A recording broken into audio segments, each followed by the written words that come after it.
स्वरचित कविताएं एवं motivational speech और स्टडी मटेरियल के लिए शेयर एंड सब्सक्राइब करें हमारा यूट्यूब चैनल धर्मेंद्र स्पेशल और बेल आइकन दबाना ना भूलें। नमस्कार, मैं धर्मेंद्र स्वागत करता हूं अपने YouTube channel Dharmendra Kumar special पर। विशेष रूप से स्वागत करता हूं कक्षा 11 में पढ़ रहे छात्र एवं छात्राओं का। आज हम पढ़ने वाले हैं कक्षा 11 का नागरिक शास्त्र यानी पॉलिटिकल साइंस। पॉलिटिकल साइंस के अंतर्गत हम पढ़ेंगे फर्स्ट बुक भारत का संविधान, सिद्धांत एवं व्यवहार। यही शायद आपके बुक का नाम है, देख लीजिएगा। तो इसके अंतर्गत हम पढ़ेंगे आज पहला चैप्टर का नाम है संविधान।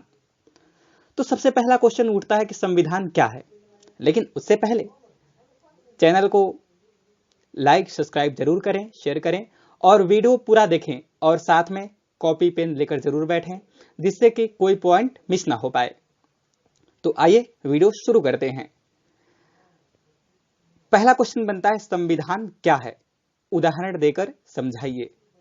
तो मैं सबसे पहले आपको एक उदाहरण से समझाना चाहूंगा कि भारत में शासन कैसे चलता है।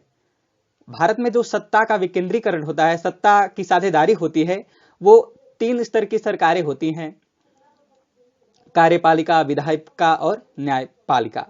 इनके बीच होता है फिर केंद्र स्तर के, राज्य स्तर का, फिर स्थानीय शासन। इनके अंदर ये सत्ता की साझेदारी होती है, जिससे कि स्वतंत्र रूप से, सुचारू रूप से शासन हो सके या शासन को चलाया जा सके। उसी प्रकार अगर हम दूसरे उदाहरण की बात करते हैं तो रोड पे गाड़ियां चलती हैं बहुत। रेड लाइटें क्यों लगाई जाती हैं भाई, इनका जरूरी क्या है? ऐसे नहीं जा सकते, लेकिन नहीं, ऐसे जाएंगे तो क्या होगा? आपस में गाड़ियां भिड़ेंगी, टक्कर होगा, लड़ाई होगी, मारपीट होगा। तो इसलिए संविधान का ये उदाहरण बहुत अच्छा है। अगर हम बात करते हैं और तीसरे उदाहरण का, तो तीसरा उदाहरण है स्कूल। स्कूल में एक अपना यूनिफॉर्म होता है, एक अपना क्लास होता है, हर एक टीचर का अपना विषय होता है कि कौन सा टीचर कौन से विषय को पढ़ाता है और कौन प्रिंसिपल है, कौन पीरियड है, कौन सा किस चीज का पीरियड है, ये सब होता है। ऐसा क्यों? ताकि एक व्यवस्था बनी रहे, किसी भी कार्य को करने में अव्यवस्था न फैले। अगर हम और बात करते हैं तो मंदिर, क्या मंदिर में चप्पल जूता पहन के कोई जा सकता है? नहीं जा सकता है। तो यहाँ पे भी हम जाते हैं, देखते हैं कि यहाँ पे भी कुछ रूल रेगुलेशन, कायदे कानून ये सब होते हैं। ठीक है, तो अब हम आते हैं अपने टॉपिक संविधान। तो संविधान क्या है? संविधान एक लिखित दस्तावेज है। संविधान एक ऐसा लिखित दस्तावेज है जिसके द्वारा शासन को चलाया जाता है और इस दस्तावेज में सरकार की शक्तियां, लोगों के अधिकार से संबंधित पूरा विस्तार से वर्णन किया गया है। तो आई होप संविधान आप सभी को समझ में आया होगा। अब हम अगले क्वेश्चन की तरफ बढ़ते हैं और मेरा दूसरा क्वेश्चन है कि संविधान कब बना। तो संविधान 1949 यानी 26 नवंबर 1949 ईस्वी को बना और 26 जनवरी 1950 ईस्वी को लागू हुआ। तीसरा क्वेश्चन बनता है कि संविधान को बनाया किसने भाई। तो संविधान को बहुत से लोग बोलते हैं कि बाबा साहब भीमराव अंबेडकर ने बनाया, लेकिन क्या बाबा साहब भीमराव अंबेडकर ने अकेले बना दिया? बिल्कुल गलत है। तो संविधान को बनाया संविधान सभा ने। ओके, संविधान को किसने बनाया? संविधान सभा ने। तो आई होप ये क्वेश्चन मेन आते हैं एग्जाम में। और हम आगे बढ़ते हैं कि संविधान, जो हमारा भारत का संविधान है, वो कितने समय में बना। तो भारत का संविधान 2 वर्ष 11 माह 18 दिन के समय में बना, यानी इसको बनने में कितने समय लगा? 2 वर्ष 11 माह 18 दिन का समय लगा। और क्वेश्चन बनता है इसमें कि भारत के संविधान को बनाने में कितने रुपए व्यय हुए। तो 63,97,729 रुपए। कितने? 63,97,729 रुपए। तो आई होप ये सब मेन क्वेश्चन है। अच्छा, अगला क्वेश्चन है कि संविधान की प्रस्तावना से आप क्या समझते हैं? कि संविधान की प्रस्तावना क्या है? तो देखो, प्रस्तावना हम क्यों लिखते हैं? आप चाहे निबंध लिखें या कुछ भी लिखें तो सबसे पहले प्रस्तावना डालते हैं। क्यों? क्योंकि जो चीज लिखा गया है, जिस चीज का वर्णन किया गया है, उसके बारे में संक्षिप्त जानकारी हमें मिल सके। तो प्रस्तावना से क्या पता चलता है? भारत के संविधान का। तो भारत के संविधान का प्रस्तावना से पहले संविधान की विशेषता पता चलती है। अगर हम बोल दें कि हमारा संविधान लिखित रूप में है, सबसे बड़ा है और ना ही लचीला है ना ही कठोर है, तो हमें कैसे पता चलेगा भाई? अब हमें पूरा संविधान पढ़ना पड़ेगा और पूरा संविधान हम पढ़ नहीं सकते। तो हम क्या करते हैं? इसके लिए हम अपने संविधान की प्रस्तावना को पढ़ते हैं, जिससे कि हमें एक दो पेज में हमें पूरे संविधान का सार मिल जाता है। ओके, आई होप समझ में आया होगा। अब हम बात करते हैं कि संविधान, जो भारत का संविधान है, उसे एक जीवंत दस्तावेज क्यों कहा जाता है? यह क्वेश्चन बनता है। तो भारत का संविधान जो है उसको जीवंत दस्तावेज इसलिए कहा जाता है क्योंकि भारत का संविधान एक ऐसा संविधान है जो 1949 से लेकर आज तक, यानी 1949, 26 नवंबर 1949 में जब बना और 26 जनवरी 1950 को लागू हुआ, तब से लेकर अब तक वही संविधान चलता आ रहा है और कोई इसमें बदलाव नहीं हुआ है। ठीक है, कोई दूसरा संविधान नहीं बनाया गया। हाँ, इसमें संशोधन जरूर हुए हैं, ठीक है, लेकिन संविधान को तोड़ा नहीं गया है।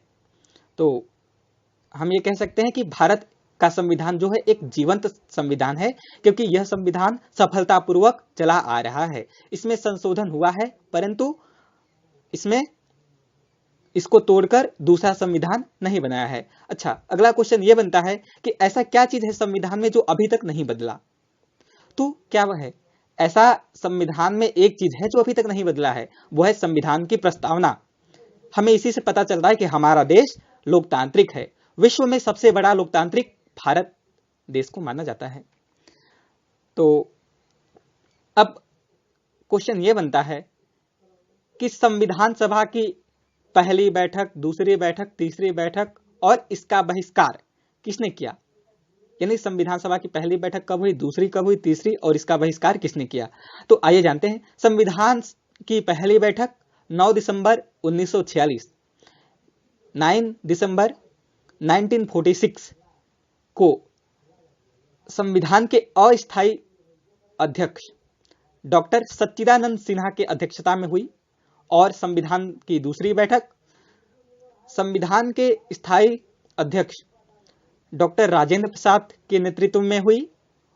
और संविधान की तीसरी बैठक 13 दिसंबर 1946 को उद्देश्य का प्रस्ताव पारित कराने के लिए जो लाए थे पंडित जवाहरलाल नेहरू, उनके नेतृत्व में हुआ था। और इसका बहिष्कार किसने किया? तो इसका बहिष्कार किया था मुस्लिम लीग ने। ओके, आई होप आपको समझ में आ रहा होगा। अच्छा, अब हम बात करते हैं, जब संविधान सभा ने संविधान को बनाया तो संविधान सभा में कितने सदस्य थे? तो संविधान सभा में थे 389। कितने थे? 389। अब आपको पूछना पड़ेगा कैसे, तो आइए इसको भी हम हल करते हैं। संविधान सभा में 389 सदस्य थे, जिनमें से 292 निर्वाचित सदस्य थे और 4 चीफ कम्युनिस्ट क्षेत्रों से थे, ठीक है, और 93 देशी रियासतों से थे, ठीक है। आई होप समझ में आ रहा होगा। और ये क्वेश्चन आगे और बनता है कि संविधान सभा ने जब संविधान को लागू किया तब कितने सदस्य थे? तो संविधान सभा ने जब संविधान को लागू किया तो उसमें बचे थे 284, ठीक है, बचे थे 284। और क्योंकि 15 उस दिन अब्सेंट थे और 15 अब्सेंट कैसे थे, अब हुए 299, तो जो 90 सदस्य थे 389 में से, इसका कारण यह था कि जब मुस्लिम लीग ने संविधान का बहिष्कार किया तो जो 90 सदस्य थे वो हट गए थे, जिसके कारण 389 में से 299 बचे, और जब संविधान लागू हुआ तब 284 बचे। अच्छा, अब बनता है कि संविधान में कितने अनुच्छेद, कितनी अनुसूचियां और कितने भाग हैं। तो संविधान का जब निर्माण हुआ था तब उसमें 395 आर्टिकल यानी अनुच्छेद,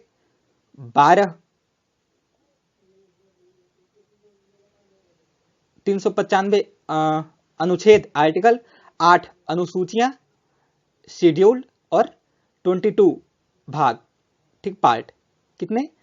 395 अनुच्छेद, 8 अनुसूचियां और 22 भाग। लेकिन अकॉर्डिंग टू 2016 यानी 2016 के अनुसार ये बढ़ गया है और अनुच्छेद हो गया है 465। यानी इस समय कितना अनुच्छेद है कोई पूछेगा संविधान में, तो 465, 25 भाग और 12 अनुसूचियां। आई होप आपको समझ में आ रहा होगा। अब हम बात करते हैं मेन क्वेश्चन कि संविधान की जरूरत हमें क्यों होती है, क्यों होती है संविधान की जरूरत।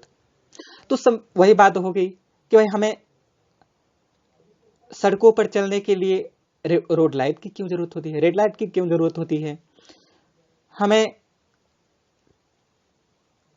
पढ़ने के लिए टीचर की जरूरत क्यों होती है, हम खुद क्यों नहीं पढ़ लेते। तो वही बात होती है ना कि अगर संविधान नहीं रहेगा तो कोई सड़कों पे रेड लाइट का पालन नहीं करेगा, जैसे मन मर्जी वैसे गाड़ी घोड़ा ले जाएगा अपना और मार पीट के निकल लेगा। और यहीं पे यदि आप पढ़ रहे हैं या कुछ कर रहे हैं वैसा जरूरी काम, और लोगों के आपके आसपास कोई गाना वगैरह बहुत तेजी से बजा रहा है, तो आप उसके खिलाफ बोल सकते हैं क्योंकि आपका अधिकार है ये। तो इस चीज के लिए संविधान है। और संविधान मोस्ट इस चीज को महत्व देता है कि सरकार कैसे काम करे। अगर क्योंकि संविधान एक ऐसा माध्यम है जो सरकार पर अंकुश लगाता है। यदि संविधान ना हो तो कोई भी सरकार का संस्था अपने मनमानी काम करे। केंद्र सरकार जो है वो राज्य सरकार के अधिकार को छीन ले, राज्य सरकार जो है केंद्र सरकार के अधिकारों को छीन ले। तो इसलिए हमें संविधान की जरूरत होती है। अच्छा, अब हम बात करते हैं आखिरी और अंतिम क्वेश्चन कि भारतीय संविधान की मुख्य विशेषताएं क्या हैं। तो पहला पॉइंट क्या बनेगा कि यह एक लिखित संविधान है और विश्व का सबसे बड़ा संविधान है। दूसरा, भारत का संविधान सबसे सफल संविधान है क्योंकि यह जब से बना है तब से लेकर आज तक चला आ रहा है। इसमें संशोधन तो हुआ है परंतु इसका विनिर्माण दोबारा से नहीं हुआ है। अच्छा, तीसरा कि भारत के संविधान में वयस्क मताधिकार का अधिकार है। ओके, तो पहले ये जब संविधान बना था तब 21 वर्ष के लोग हो जाते थे तब दिया गया था अधिकार, परंतु आज के युग में 18 वर्ष के हो जाते हैं तब उनको यह अधिकार प्राप्त हो जाता है। और हम बात करते हैं यहाँ कि हमारा संविधान ना तो कठोर है ना तो लचीला है। चौथा है क्यों? क्योंकि हमें आवश्यकता पड़ने पर हम भारत के संविधान में चेंज कर सकते हैं और संविधान चेंज नहीं कर सकते। जैसे ब्रिटेन का संविधान है और ये अमेरिका वगैरह का संविधान है, ये बहुत कठोर होते हैं, इनको चेंज करना इतना आसान नहीं होता है। अच्छा, और हम बात करते हैं आगे कि हमारे यहाँ धर्मनिरपेक्षता है, हम किसी भी धर्म को मान सकते हैं, कोई हम पे दबाव नहीं डाल सकता। अच्छा, और भारत जो देश है इसमें एकल नागरिक प्रणाली का प्रचार है क्योंकि भारत एक ऐसा देश है जहां पे सिर्फ एकल नागरिक प्रणाली होती है। आप अमेरिका में जाएंगे तो वहां पे एकल नागरिक प्रणाली नहीं चलेगी। अब जैसे वहां पे आप अमेरिका के तो हैं ही, उदाहरण के लिए अगर आप फ्लोरिडा के हैं तो उसके अंदर फ्लोरिडा दिखा जाएगा, लेकिन भारत एक ऐसा देश है जिसमें सिर्फ लिखा होता है इंडियन। तो आई होप आप सभी को वीडियो पसंद आया होगा। यदि पसंद आए तो लाइक, सब्सक्राइब, शेयर, कमेंट जरूर करें। थोड़ा व्यूज कम आ रहे हैं तो तब तक के लिए दीजिए इजाजत। नमस्कार, जय हिंद, जय भारत, वंदे मातरम।